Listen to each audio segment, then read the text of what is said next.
எழுச்சி மிகுந்த இந்த ஆர்ப்பாட்டத்தை தலைமை வகித்து சிறப்பித்துக் கொண்டிருக்கிற திராவிட முன்னேற்ற கழகத்தின் துணை பொதுச் செயலாளர், மக்களவை உறுப்பினர், அன்பு சகோதரர் ராஜா அவர்களே, வெற்றிகரமாக இதனை ஒருங்கிணைத்து நெறிப்படுத்தி கொண்டிருக்கிற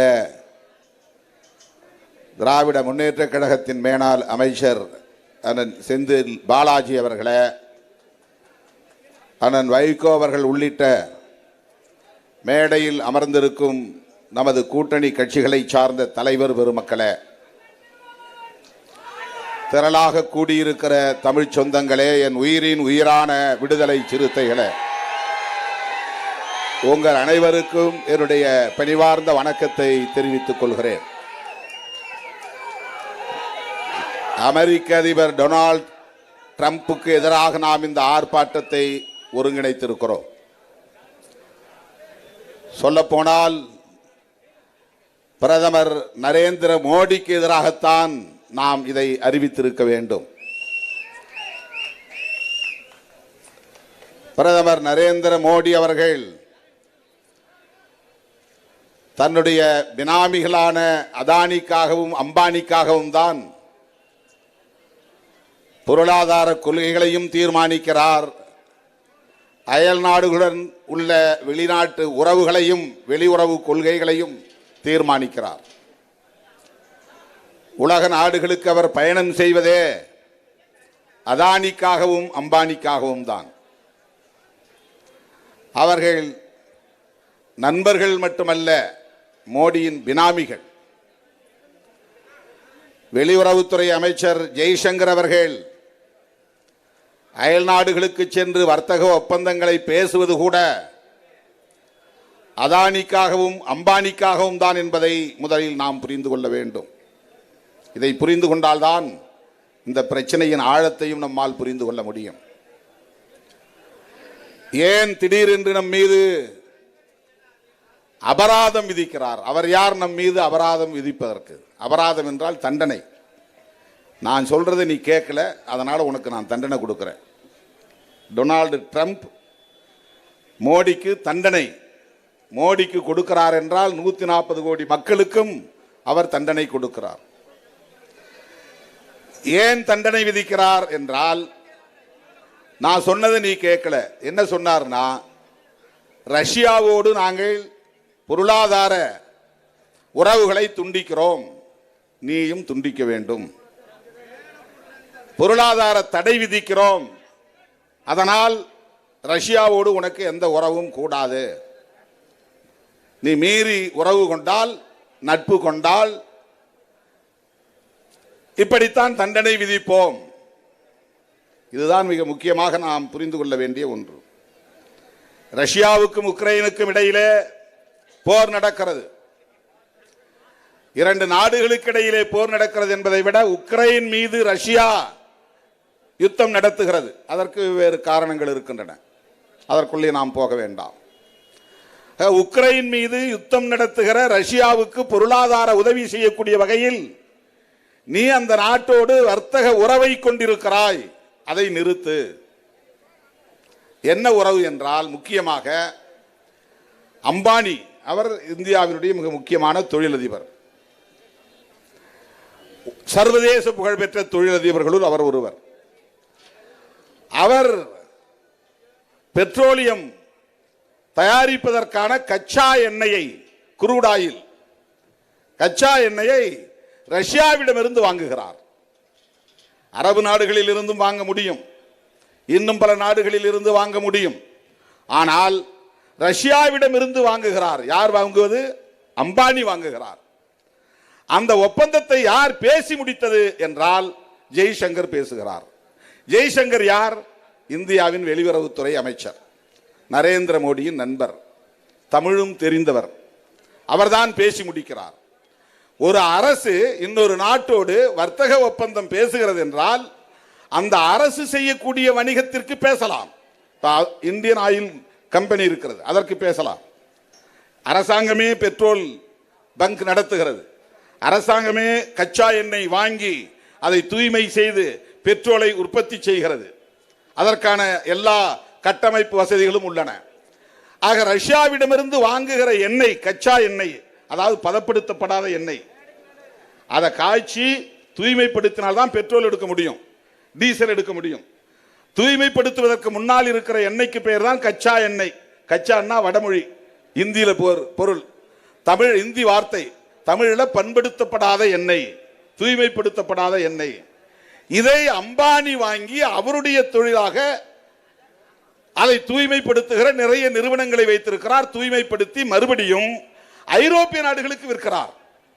அவர் வாங்குகிற கச்சா எண்ணெயை தூய்மைப்படுத்தி நம்முடைய நாட்டு மக்கள் பயன்படுத்துவதற்கு ஒரு வியாபாரம் செய்யவில்லை. அவருக்கு இங்கே நிறைய பெட்ரோல் பங்கு இருக்கிறது, அம்பானியுடைய பெட்ரோல் பங்கு இருக்கிறது.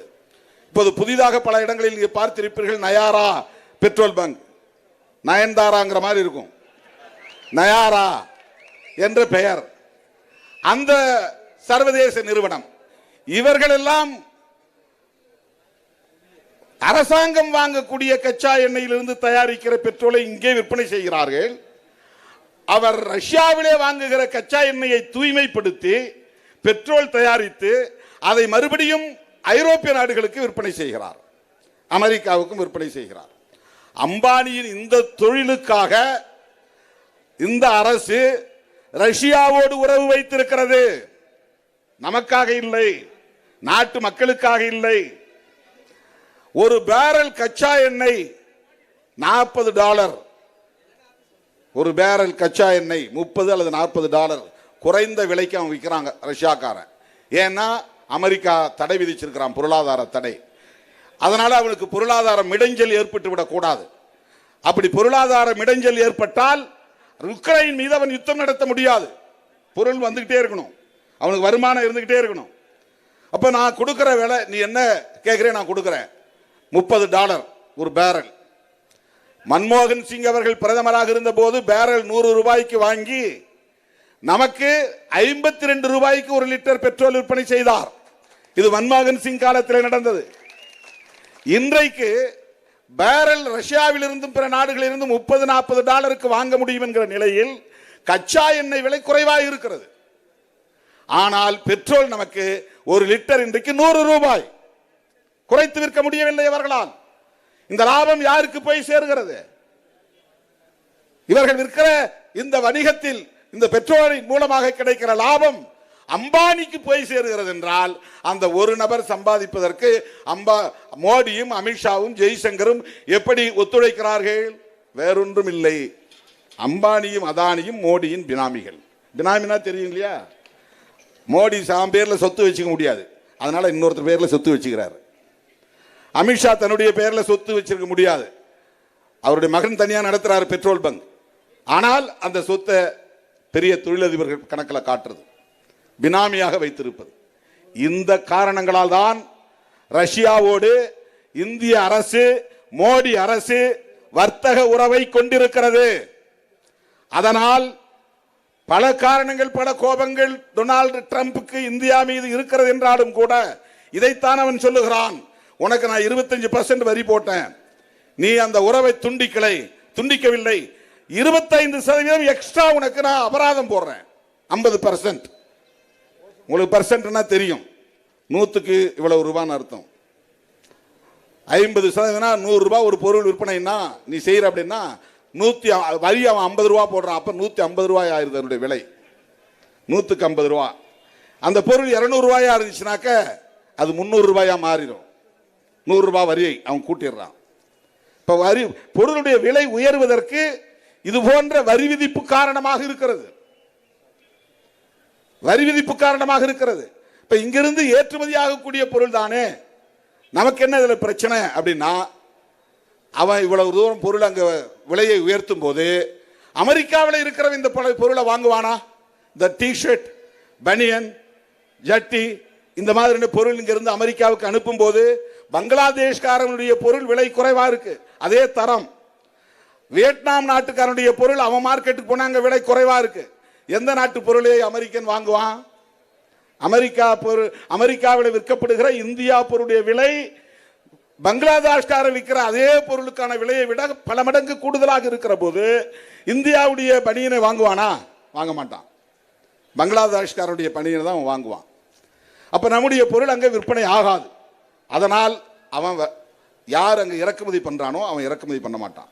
வியாபாரம் பண்றது வியாபாரிகள், உன் பொருள் எனக்கு வேண்டாம், நீ ரொம்ப காஸ்ட்லியா இருக்குது, அதிகபட்சமான விலை கொடுத்து நான் வாங்கி இங்கே யார் வாங்க போறாங்க, வியாபாரம் நடக்காது. அப்படி பொருள் இங்கே நின்றுவிடும். உற்பத்தி ஏற்றுமதி ஆகாது, தடைப்பட்டு விடும். இது வெறும் ஜவுளியில் மட்டுமல்ல, இறால் உற்பத்தி தமிழ்நாட்டினுடைய கடலோர மாவட்டங்கள் 13 மாவட்டங்கள் இறால் அமெரிக்காவுக்கு முழுமையாக போய் சேருகிறது. அவ்வளவு அப்படியே நிறுத்திட்டாங்க. ஆகஸ்ட் 27ஆம் தேதி பிறகு இறால் ஏற்றுமதியே கிடையாது. அவ்வளவு கடுமையான விலை உயர்வு இந்த வரி விதிப்பால. விவசாய பொருட்கள் நமக்கு ஜவுளி மட்டும் கிடையாது, ஜவுளி அதிகமாக போகுது. அதற்கடுத்து இறால், அதற்கடுத்து விவசாய உற்பத்தி, அதற்கடுத்து நவரத்தின கற்கள், இப்படி பல உற்பத்தி பொருள்கள். இந்தியாவிலிருந்து எந்த பொருள் அமெரிக்காவுக்கு போனாலும் அதன் மீது 50 விழுக்காடு புதிதாக அவன் வரியை விதித்திருக்கிறான். எனவே அமெரிக்க வியாபாரிகள் இந்திய பொருளை வாங்க மாட்டார்கள். அதை எங்கே வியாபாரம் செய்ய முடியாது, விற்க முடியாது. இப்படிப்பட்ட நெருக்கடியை அவன் உருவாக்குகிறான். இதற்கு ஒரே சிம்பிள் சொல்யூஷன், ரொம்ப சின்ன விஷயம் என்னன்னா, அம்பானியை கூப்பிட்டு நீ ரஷ்யாவோட என்ன வாங்காத நிறுத்து அப்படின்னு மோடி சொல்லணும். ரஷ்யாவோடு இருக்கிற வர்த்தக ஒப்பந்தத்தை நிறுத்த வேண்டும். அந்த பொருளாதார தடை தொடர்பான வெளியுறவு கொள்கையில் அவன் ஒரு மாற்று முடிவை எடுக்க வேண்டும். இந்த நெருக்கடியைத்தான் இன்றைக்கு டொனால்டு ட்ரம்ப் கொடுக்கிறார். ஆனால் பாதிக்கப்படுவது சாதாரண ஏழை எளிய மக்கள். இந்த வரி விதிப்பால் அதானி பாதிக்கப்பட போவதில்லை, அம்பானி பாதிக்கப்பட போவதில்லை, அதை போன்ற பெரிய கோடீஸ்வரர்கள் பாதிக்கப்பட போவதில்லை. நம்மூர் முதலாளிகள் தான் சாதாரண முதலாளிகள், இவங்க பெரிய முதலாளிகள் கிடையாது.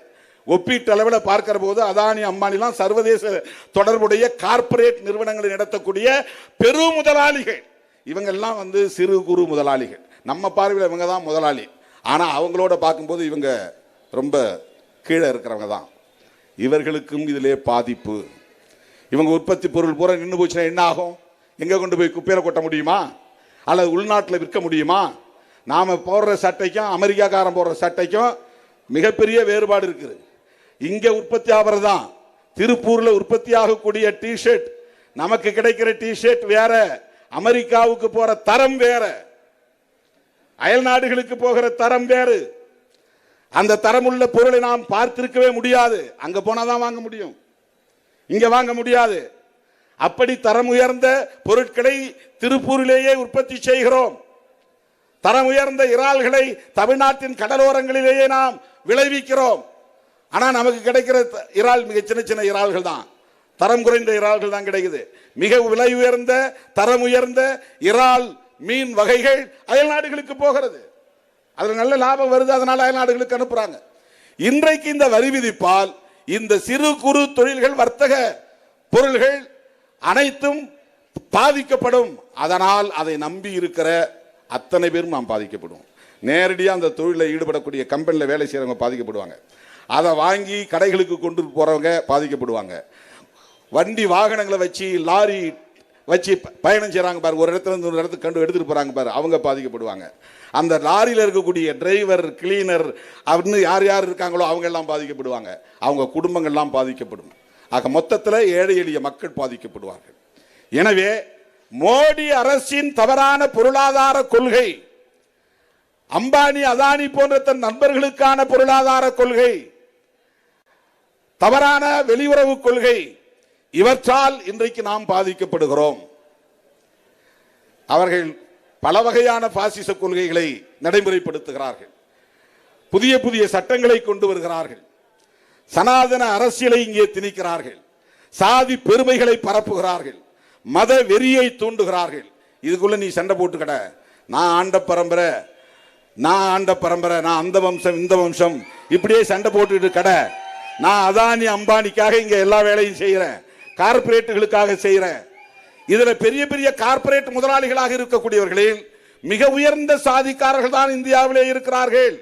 அந்த லெவல்ல கூட ஒரே ஒரு ஓபிசி கூட வர முடியாது. ஆண்ட பரம்பரை எவரும் கார்பரேட் முதலாளியா வர முடியாது.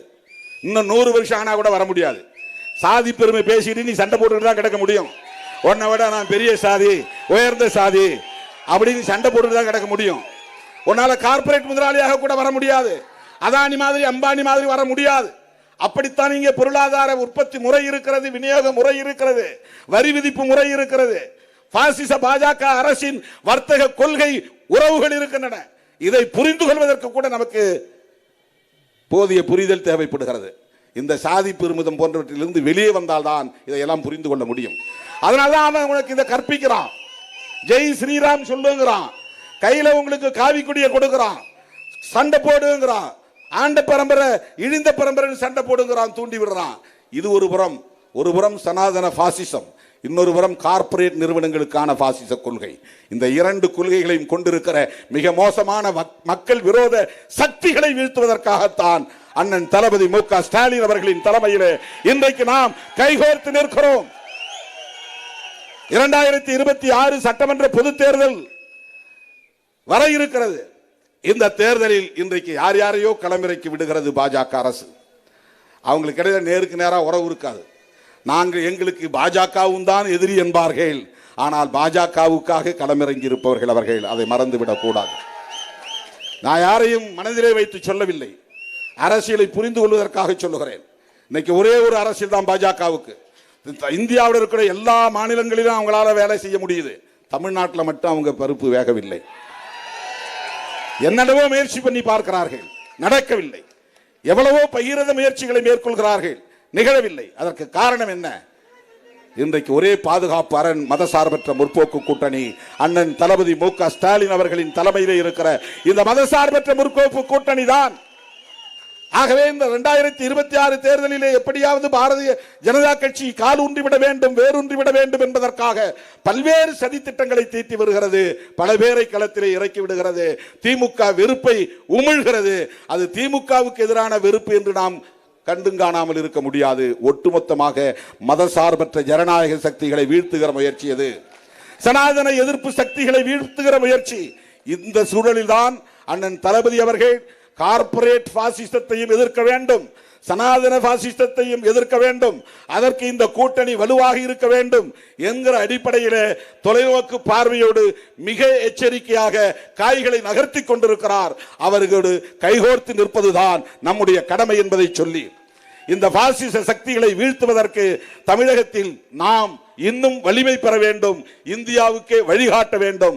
திருப்பூரை மட்டுமல்ல, ஒட்டுமொத்த தமிழ்நாட்டை மட்டுமல்ல, இந்தியாவையே இந்த பாசிச சக்தியிடமிருந்து நாம் மீட்க வேண்டும், காக்க வேண்டும் என்பதை சொல்லி வாய்ப்புக்கு நன்றி கூறி முடிக்கிறேன். நன்றி, வணக்கம்.